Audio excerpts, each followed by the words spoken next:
What's good, YouTube? My name is Silva and welcome to episode 3 of my Dark Matter camo guide for Black Ops 6 multiplayer. There's been a little too much space for my liking between the past couple of episodes, and that's because I finally unlocked Abyss, the Warzone Mastery camo, which means I'm finally done with the camo grind, and I can now focus on bringing you guys everything you need to know so you can get your camos too. This episode is on Marksman rifles, and if anything I show or tell helps you out in any way, drop a like and subscribe if you're new, and comment down below what it was. Let's go. Now, marksman rifles as a whole in this game were not bad. The main thing I'd say you have to do when it comes to marksman rifles is simply just getting used to each marksman and how they work. So let's get into each gun now, starting with the SWAT. The SWAT is a 3-round burst, and the beauty about it is that you actually don't have to spam R2 to burst. You could just hold it down and it just bursts automatically. An important thing to note for the SWAT is that I actually switched the SWAT from burst fire to semi-auto because we're going to be playing hardcore game modes, and when you burst, one of your 3 bullets might actually hit the body instead of the head, and we only want to go for the head. You're gonna see with all my marksman rifle builds that I have a specific optic, the Jason Armory 2X. You can use either the Jason Armory or the Willis 3X, up to you personally. I've noticed that these 2 optics really make it easy for the military challenges, getting those headshots, so I strongly recommend. And here's the rest of the build for the SWAT. Just note that once you're done with the headshots,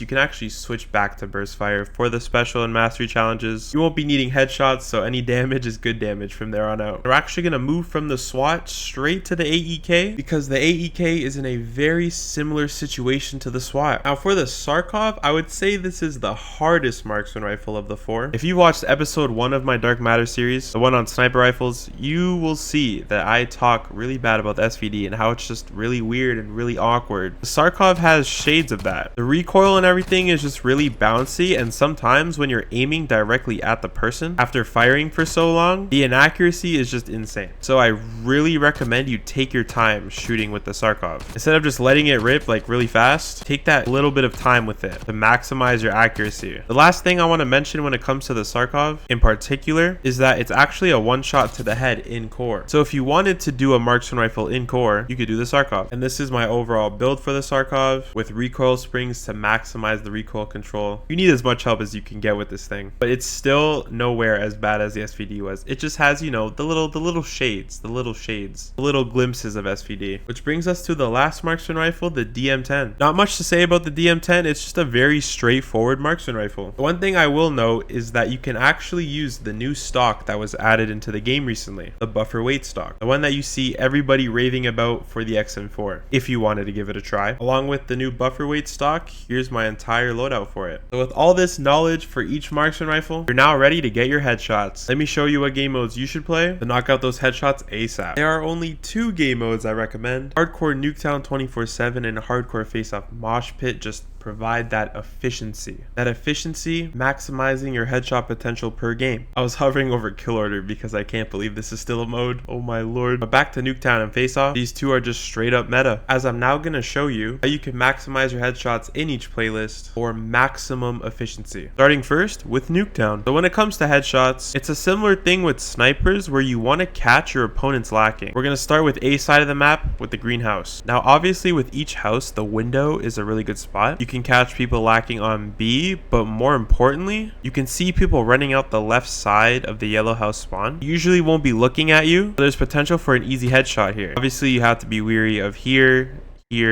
and over here, and of course the other window, as you can definitely get headshots on these angles too. If you get hard focused at the window, the front door bottom floor is also really good. It actually provides a better sight line for the left side of the yellow house. They can definitely see you more, but you can still have a really good chance of getting a headshot here. You can see a bit of the Jeep head glitch as well. Playing all the way back here in your spawn is okay. You can catch people coming out of the other garage. I'd say this area is more of a long shot spot, which we'll get more into later. And finally, from garage to garage, you won't really get much here, but it's always not bad to check as you come out of spawn. Now for the yellow house, I'd say that the yellow house actually has a better window. If there are no enemies in the top window and none by the Jeep, you can actually stand on the window and look into their garage and left side spawn. And odds are, people coming out from here aren't going to be looking at you. They're going to look at the Jeep, or they're going to look at B, the middle between the truck and bus. So the potential for freebies here is huge. And of course you can see B as well. W window. What people like to do in the yellow garage garage is actually laid down at this door. If it lets me, there we go. If no one's holding this angle from the other side, people are just gonna run on through to get to B. So again, this is some very high potential for some easy free headshots and long shots too. Again, we'll talk more about that later. But the best spots in my opinion aren't even in the houses. It's actually along the middle of the map. I love this Jeep. On a game mode like Domination especially, where the middle map's focal point is on the other side of the Jeep, chilling along this side here in the middle is actually amazing. Yes, I know depending on where you spawn, house windows come into play. You can actually pre-aim the windows and get potential headshots there. And quite often, like I said, when we're on Domination, the enemy team is going to be focusing on B, which will lead the other team to coming out of garage side or the far side, and you can chill by the Jeep or along this fence line to catch them running. Definitely switch between positions here, so the enemies coming from far away or even close are never fully ready for you. And then same thing with the greenhouse, they'll mainly be focusing B, so if you can do the same thing with the Jeep, then the fence line, people will more so come out of spawn closer to us here, which is okay because the sign is a bit of a problem for headshots. There's a little bit of space here that you can potentially get someone, but I'd say it's pretty easy to get headshots with people coming out of the greenhouse garage from the left side here. Now before I show you one more spot in the middle of the map, one thing I really like to do, especially when I'm on the Jeep side, is when I'm playing in the middle of the map by the Jeep and a lot of enemies drop, I like to take advantage of that and get into their spawn real quick, like with the yellow house for example, along this right side, and potentially catch more people lacking off spawn, the same people who just dropped. I like to catch them off spawn here. They'll spawn in and they'll just be running. I'll be here just like this, ready to catch them lacking once again. They'll get angry, but hey, it's worth. They'll now expect me close, so then I'll actually back up to the Jeep, or I'll reposition to the other side, which I'll show you in a quick sec. I'm just going to show you real quick that I do the same thing with the greenhouse. I slide in from the left side, or I look through the garage here, and then if there's too much, I just go back or reposition once again to the other side. So yes, I'm not talking about this side of the middle of the map. If you're spawning C for example, you could get up here and catch more people lacking coming out from the garage side, maybe even close. A teammate or two of yours might be watching down this side, so you could watch here for example. And then on the flip side, instead of being on the Jeep side, you could position here behind this fence line, and you should be good for 1 or 2 headshots. The beauty of having 2 ideal playlists is that if you don't like one, you can play the other. We love options around here. And on Face Off, you have 5 maps that you could potentially play on. I'm gonna be so real. For Marksman rifles, the best maps are Warhead and Gala 100%. And I'll still real quick show you how to play Stakeout because I know you're bound to get it too. We'll actually start with Stakeout because there's really only a couple places you can go. The first one being on either spawn balcony, just like this. Players will run right into your site. If your team is dominating, they can actually spawn on the balcony. Aiming at head level, you should be able to get a good couple. Same goes for the other side. And then there's one of the most popular spots in the game, the B hallway on Stakeout. Odds are there's someone else shooting across the other side too. You guys can pretty much go headshot for headshot here. Now for Gala, the main thing you want to remember is that most of this map is wallbangable. Recon does come into play as it will outline people for you off spawn. Honestly, if you have an idea of where people are, don't be afraid to spam through these curtains. Shooting at head level, you'll honestly get a couple headshots just like this. The 2 ideal spots in my opinion are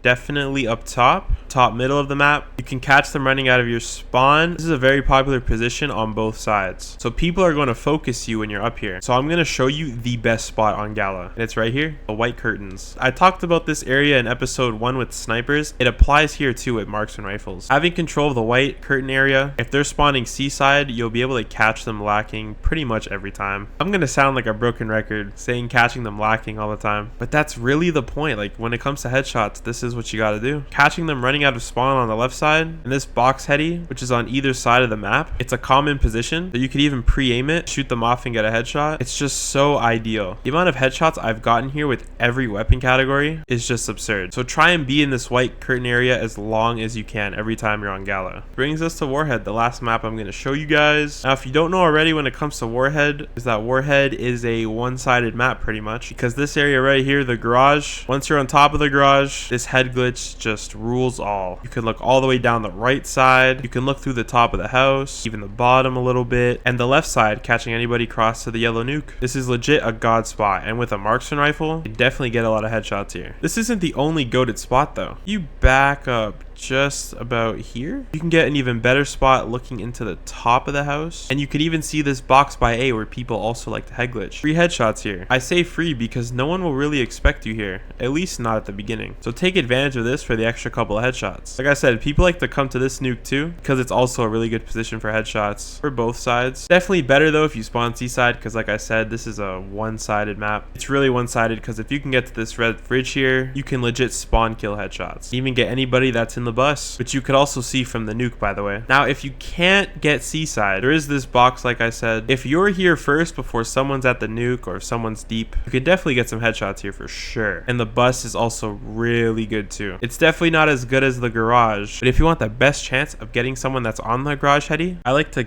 go on this little step here, and I'm on the craziest head glitch known to man with an optic that has no glint so they can barely see me, and you should be able to catch them a lot of the time. A new angle I found on Warhead is actually this. People like to prone under the bus and catch someone coming out from the left side of the garage, or you could even move over to shoot someone that's on top of the garage. But I promise you, if you can, try and spawn on the garage side. This garage is even so good for the special challenges and even the mastery challenge, which is what we're going to talk about next, the special challenges. Like for every category, each gun has their own unique 2 special challenges, so we'll talk about each of them real quick and just give you as many tips as I can. SWATs are super straightforward. Ectoplasm requires you to get 50 eliminations with the 4x scope or higher, so that just requires you to put on the Prismatech 4x. You can use the Prismatech or the Dobrik. I still don't know how to pronounce it. Either or should do you wonders. It's a preference thing more so. And then for the lumberjack camo, honestly a sleeper camo. You need 50 eliminations using the enforcer combat specialty. The enforcer meaning you need to run 3 red perks, and these are the 3 I would choose: dexterity, bruiser, and double time. Very straightforward special challenges that you should get organically, which is always what you love to see. We're gonna skip the Sarkov real quick to show you the AEK's special challenges, because the AEK also requires you to get 50 eliminations with a 4.0x scope or higher. And once again, you can use either the Prismatech or the Dobrik. And then the other special challenge, which is honestly easier, getting 2 kills without reloading 10 times. I'm very sure that you don't need to reload at all. You can die as long as you don't reload and just get kills. You're chilling. Okay, now we can talk about the Sarkov, because the Sarkov has a special challenge just like the DM10 that requires long shots, and I'm going to show you exactly how I got them in one game. The beauty of these long shot kills is that with the DM10 you can do them while completing the Mellow Bloom, which is get 50 eliminations with a suppressor. So you would just then add a suppressor and you'll be getting both done. You just have to put a suppressor on and you'll be working on both at the same time for the DM10. And for the Sarkov, you work on long shots while you're getting the 50 eliminations with the strategist combat specialty, meaning that you can work on your long shots while putting on 3 green perks, thus unlocking the strategist, and you can get these 2 challenges going at the same time too. See what I mean by these Marksman rifles are straightforward? Now for long shots, an enemy has to be more than 40 meters away from you. Nuketown, Gala, and Warhead each have pretty solid long shot spots. We love variety. Remember this angle I showed you in the yellow house's garage? Very good long shot spot. As you can see, the chimney is 45 meters away, so we have a lot of room to work with here for long shots. It's also great too because if you come to the other side, the garage angle is actually 67 meters away, and the truck's entrance, if you can see, is 43 meters away if you back all the way up to this white fence. So anyone that's even on this little head glitch here can get popped and it'll count as a long shot, and anyone coming out of the truck will count as a long shot too. I would say that Warhead is the worst of the 3 for long shots, but hey, I'm still gonna show you because Warhead is a map that you can always get. If you can't get any other map, let's still maximize our long shots. So on this angle I showed you before, under the bus, if you can aim at the top of the garage heady where people like to be at, if someone pokes their head, you'll be able to get them and it'll be 42 meters away. You can see that.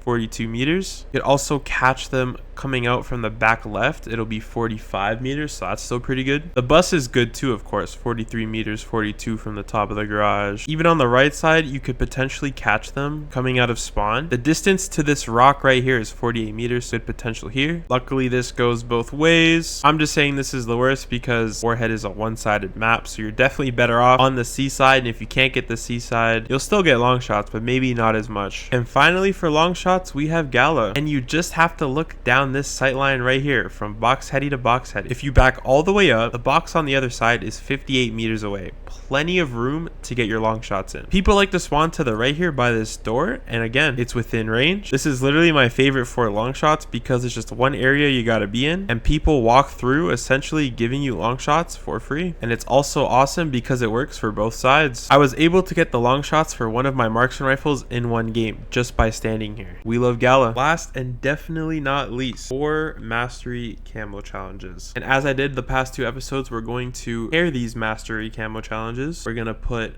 gold pairing up gold and dark spine because you need multi kills for both. Gold being 10 double kills or better, and dark spine being 3 triple kills or better. And then we're gonna pair diamond and dark matter because you need kill streaks for both. Diamond needing 10 3 kill streaks, and dark matter needing 3 5 kill streaks, because you're essentially going to be doing the same things for both in the pair. Starting with gold and dark spine, we need to prioritize aggressiveness. You only have a couple of seconds between kills for them to count as multi kills. I still recommend playing hardcore on Nuketown or Face Off Mosh Pit, as the potential for multi kills is insane when everybody's literally one shot to your weapon. These maps are also really small, which then in turn maximizes your multi kill. So I said you need to be aggressive, right? So what you could do is, if you were to play along the G petty here, one of the positions I showed you, you could play for a free kill and then play off of that, getting more aggressive to see if you can get a second kill or even a third kill real quick to get that multi kill. Ideally though, you need to be as aggressive as you can. Perfectly on Nuketown, if you can get into the other team's house, shooting multiple off spawn, catching one or more going to the objective, being in and around the enemy house will eventually reward you with multi kills. And again, I really like hardcore on Nuketown for multi kills because you will get lucky with random double kills, random triple kills, and we don't mind getting lucky every now and then. And then for diamond and dark matter, you pretty much can just do the exact opposite. Instead of playing super aggressive, you could just play super passive, playing for the free kills. If you're really struggling to go on kill streaks, or if you're one of those people that gets on a 2 streak and once you're about to get the 3rd you somehow die randomly, get 1 or 2 kills in one position, then immediately reposition, find a new angle, and play patient for another kill or 2. Just keep on repositioning, and after a while you'll get all your streaks and you'll join me in the dark matter club. For real though, you got this. I believe in you. The dark matter camo grind is truly something everyone can complete, and that's the main reason why I'm doing this series, because I believe each and every single one of you can, and I want to try my best to help as many as you out as I can. That being said, I really hope that anything I've showed you or told you throughout this video was any help to you in any way, shape, or form. And if I was any help, hit that like button and subscribe if you're new. I'd very much appreciate it. My name is Silva. Thank you so much for watching, and I'll see you all in the next video.